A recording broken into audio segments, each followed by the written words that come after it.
core identity is a person's innermost essence. It's who you truly are underneath all the posing and posturing. Our core identity is formed during childhood, and some of it's innate, but our environment as kids brings on a large part of our core identity. The relative age effect study supports this theory. This shows that kids with late birthdays actually make up the majority of professional athletes. The reason is that a kid born shortly after the cutoff date grows up in a completely different athletic environment than a kid born right before the cutoff date. Although their age is just a day apart, one kid gets to compete at a lower level throughout all of grade school, and the confidence he builds shapes his core identity, and this is proven to carry over into adulthood. So if our environment as kids had nothing to do with our core identities, this wouldn't be possible. And the study has been duplicated multiple times, and every single time the results have been the same. Let me give you a few different hypotheticals to drive the point home. If a kid happens to grow up in a place where they the biggest, the fastest, or maybe even both, their identity will form around being a good athlete. But if you take that same exact kid and move him to a place with a higher concentration of talent, he might get overshadowed athletically and then develop a completely different core identity.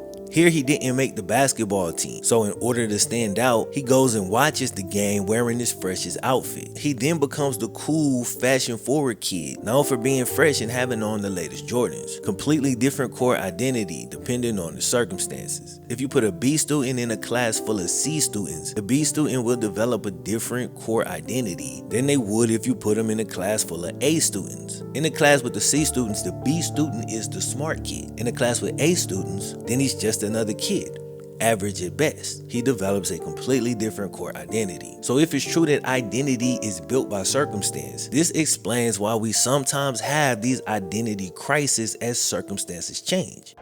I think this is why we sometimes struggle with identity as we age. How do I fit into this new role? My core identity just ain't meshing with it. Because with each stage of life, the circumstances change. As your environment shifts and morphs. As our environments change and time goes by, the primary goals and expectations for our age group changes as well. With each transition, you're presented with the chance to either get catapulted to the front of the line or picked up by the collar and demoted to the back. And every single time, your core identity will be challenged to adapt to its new place in line. Now, it's possible that your brand new environment will perfectly mesh with your core identity, but for a whole lot of people, as their world expands, your core identity is put on trial. Usually, this results in us receiving a life sentence that we don't even know we being sentenced to. We don't know why we're suffering internally. We try to explain it, but we barely understand it ourselves. It's because the real us, our core identity, is locked in a cell in the depths of our subconscious. But society is simultaneously telling us that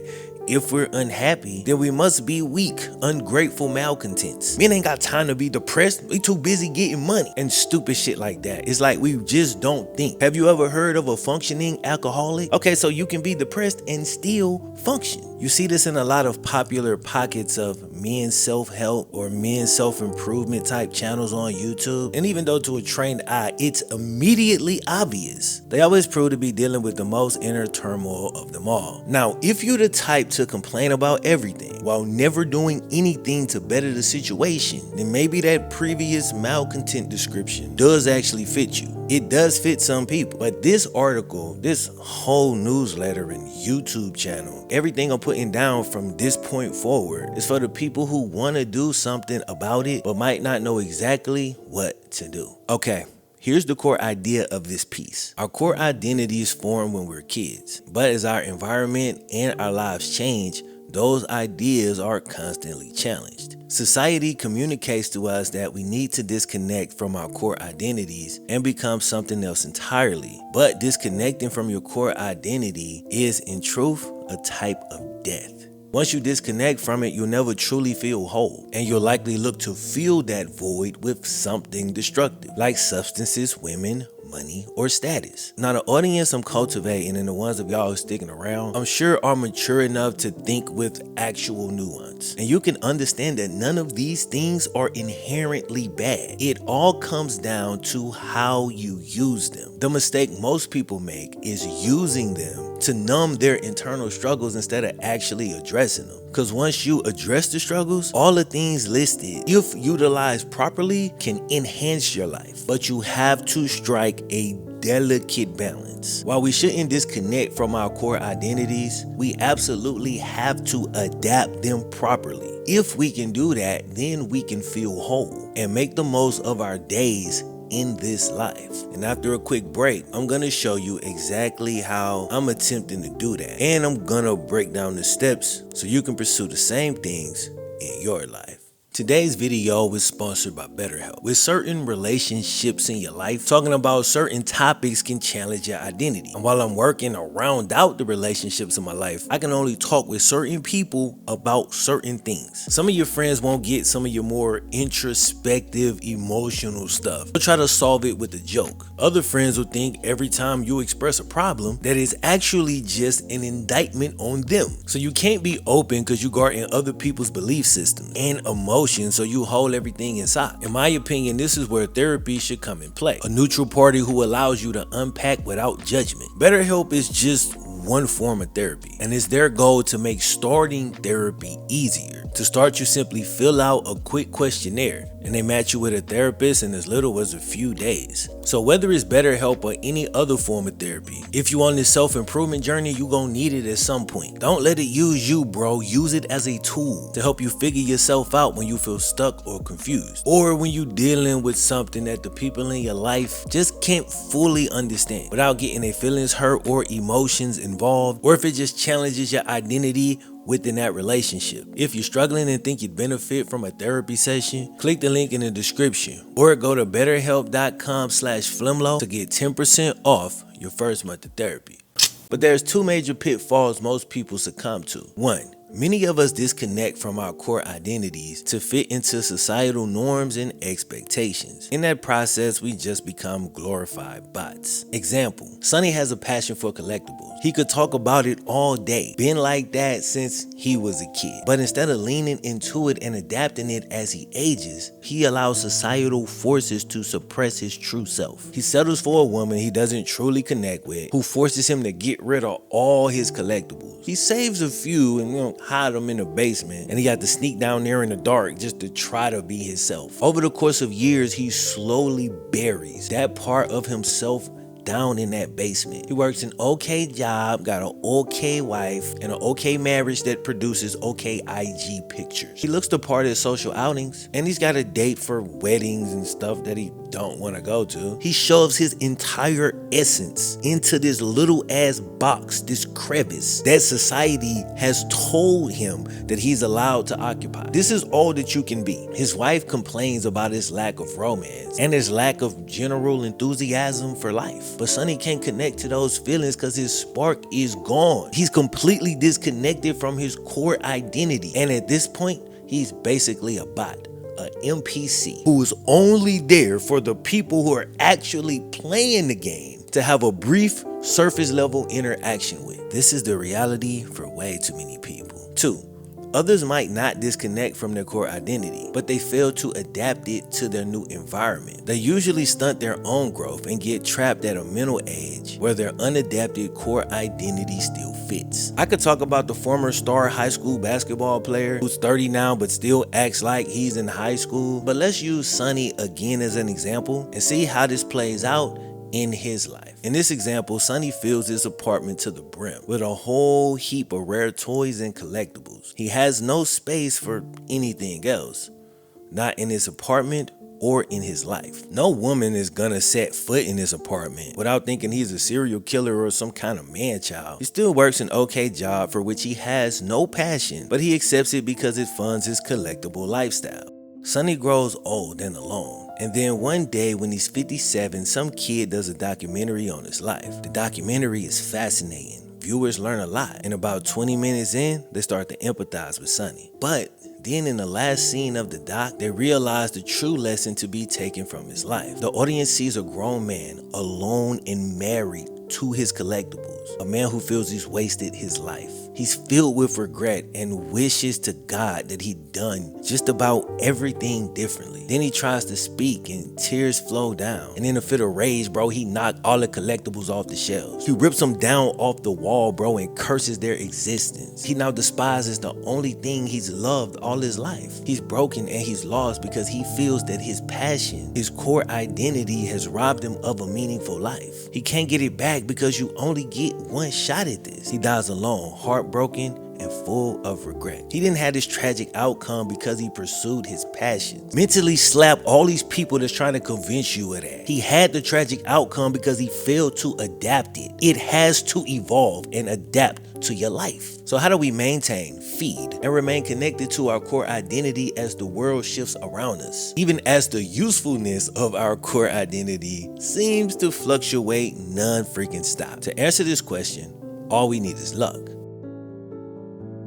Not luck as in chance. I mean Andrew Luck, the former quarterback who had his identity forcefully stripped away from him, sending him into a dark depression that caused his life to spiral for some years before he finally climbed out of that pit. Andrew couldn't change his core identity, but he successfully adapted it to his current stage of life, or to maintain consistency, his new environment. Andrew Luck was considered to be one of the greatest quarterback prospects of all time. Maybe you had to be there, but that identity meshed perfectly with his life through several stages from childhood to adulthood. For the longest time, he never had to change it and didn't have to adapt it. And as long as he was able to stay in it, he always felt fulfilled. For most of his life, his identity was never challenged. So the first time it was, he couldn't help but spiral. Dude was forced to retire early due to several debilitating injuries. And next thing you know, that laundry list of injuries turned into a literal list of laundry as he became a stay-at-home dad. For the first time in his life, his core identity didn't perfectly mesh with his current environment. Instead of solving complex problems on the football field or in an engineering class, my boy was changing diapers. Now, a lot of times we get fooled because even as we're disconnected from our core identity, we can still find pockets of happiness. That's because parts of our identity that has developed will actually mesh with our current life. Because you're like, man, I love my kids,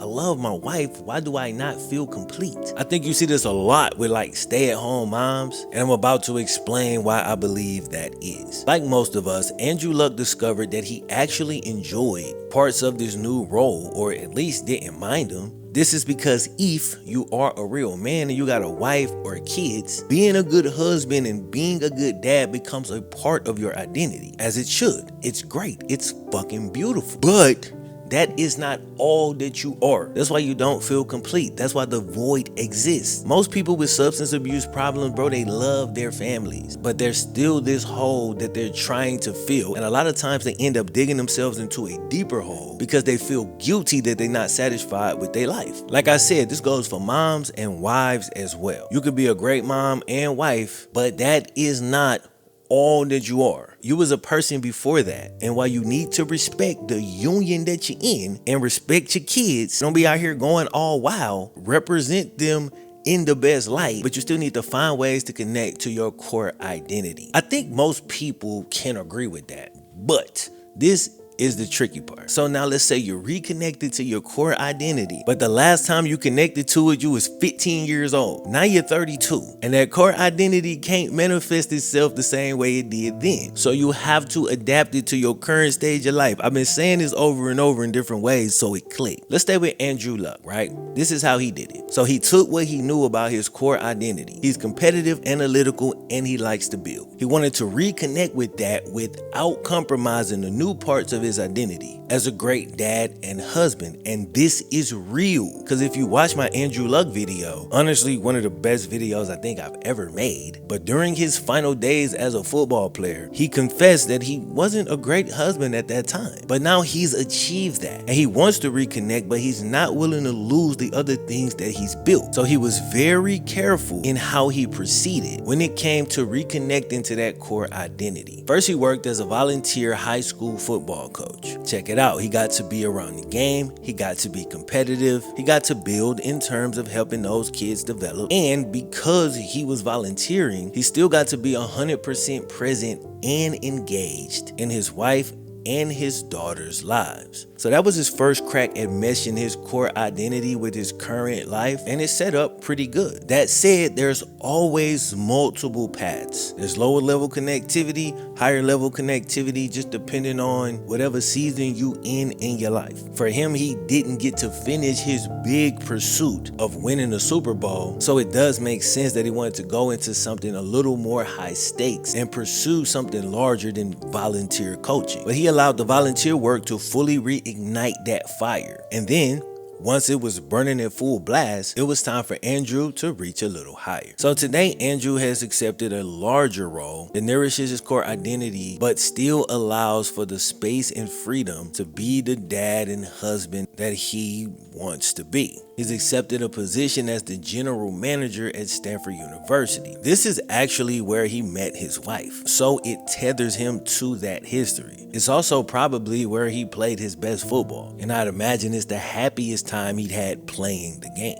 And of course, there's little to no risk of physical injury, which was the thing that sent him down the dark path to becoming, let's say, not the husband that he wanted to be. It's a perfect gig for where he's at in his life, and honestly, I'm happy for him. You know what I'm saying? That's what's up. This is what it looks like when you successfully adapt your core identity to your current environment. Now understand, this was years in the making. He had a lot of dark times, like seriously dark, but once you align things properly, you're no longer a bot and can appreciate life's true beauty. Common mistakes. A lot of men get stuck or lost in life because as we get older, we feel we are forced to shift our identity. And dutifully, we try. You know what I'm saying, bro? We really try, but usually we fail in one of a few ways. 1, we disconnect from that core identity and lose our zeal for life, causing us to become mechanical, lifeless, and joyless. We basically become worker ants at the whims of society. We become more interested in upholding norms than we are in our own self-fulfillment. We become more enamored with job titles, status, and numbers than we are with actually contributing something real to society. We deal with tremendous inner conflict that tears us down from the inside out. And some of us are strong enough to wrestle with this beast, but regardless, it still takes a toll on us all. 3 is the infamous midlife crisis. This one is pretty much self-explanatory.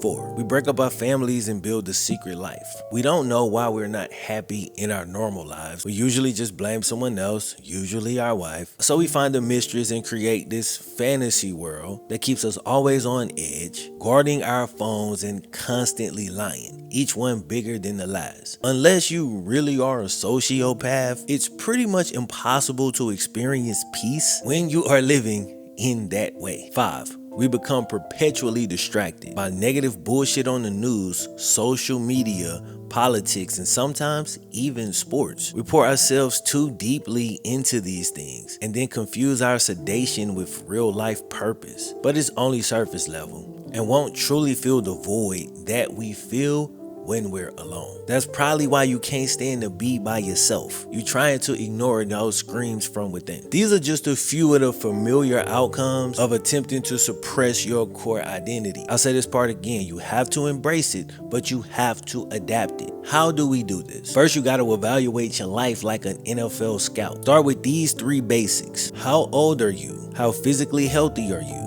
And what are your daily responsibilities? How can this current version of you today implement the strengths of your core identity into your life? It is very important to implement your core identity in a way that's feasible to you right now, not 15 years ago. If you realize your core identity is that of an athlete, it's probably too late to make it to the league. And the lifestyle of a spring league player trying desperately to make an NFL practice squad after not touching a field for the past 6 years probably won't mesh well with the stage of life that you're in. So what should you do? You just have to look deeper. Identify some aspects of your previous athletic pursuit, the aspects that you enjoyed the most. It usually comes down to these few things. Camaraderie. For some, it's the camaraderie in the locker room, but camaraderie can be achieved through alternative pursuits. Coaching is the easy one, the first thing that comes to mind. But if you don't want to do that, you can find camaraderie in anything. All you need to experience camaraderie is a small group united around a common goal. The best way to do this is to just build a business with a small team of like-minded people. This gives you and a few colleagues something to rally around, something to build that is bigger than yourselves. And this should mesh well with most adult circumstances. And like our discontinued NFL dreams, you're once again building towards something with a financial upside. But please, dog, and this is a major key, choose to build a business that nourishes your core identity, something that feeds your soul and feels important to you. When you start to map out this idea,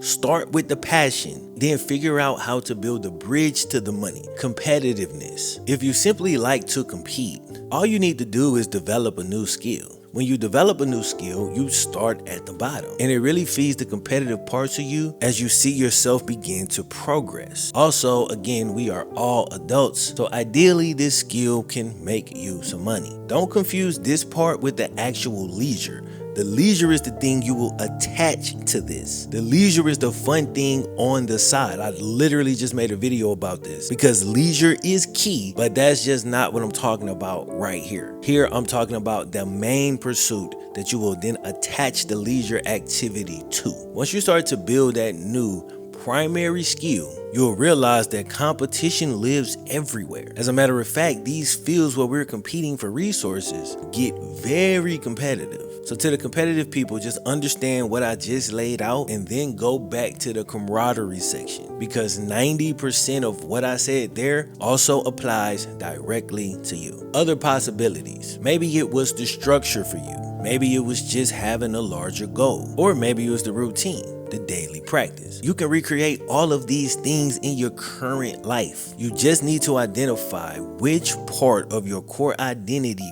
bonded itself to your athletic pursuits. It's probably one of those I just listed. Core identities are not as limited as they seem. They can be attached to various activities at different points of life. I've talked about this before, so I'm not going to get too into it. For me, a part of my core identity has always been writing, but it's manifested itself in several different ways over my life. It was rapping, you know what I'm saying? Writing poems to my girl, writing characters in a video game, writing the life stories of NFL players, and now writing what I'm writing now, plus books and all that other stuff that I'm currently working on. All right, to close out the video, let's return to the collector example, my boy Sonny. So Sonny's first two outcomes were not good at all. In the first example, he disconnected from his core identity and got the brochure version of the quote-unquote American dream. He had an okay wife, an okay job, and an okay house, but was unhappy. In the second example, Sonny never disconnected from his passion, but he completely failed to adapt it as he aged. In that example, he still ended up unhappy, and by the end of it felt that he'd wasted his life.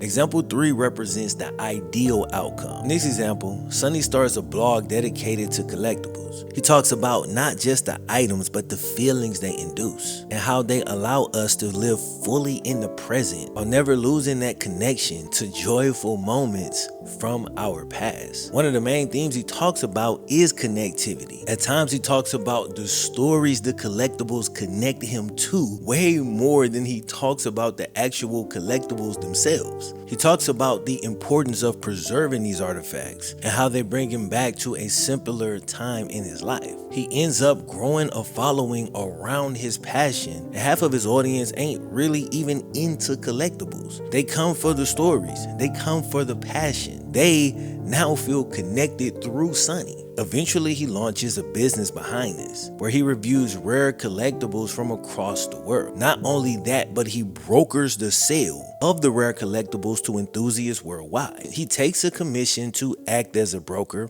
or a connector and builds a great living for himself. His exchange of goods is something positive, and he's now being compensated for that instead of scamming his way. He meets a lady who's in search of a particular piece that reminds her of her days growing up with her father. He and the lady bond over the joy that collectibles can bring, and they eventually get married and build a life together.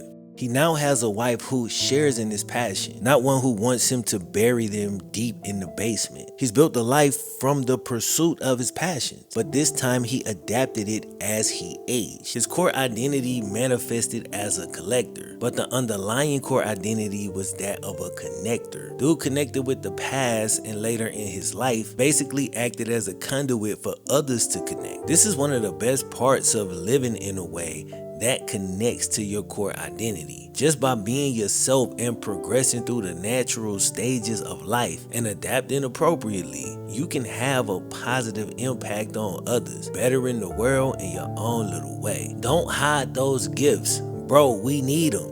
Let them joints out.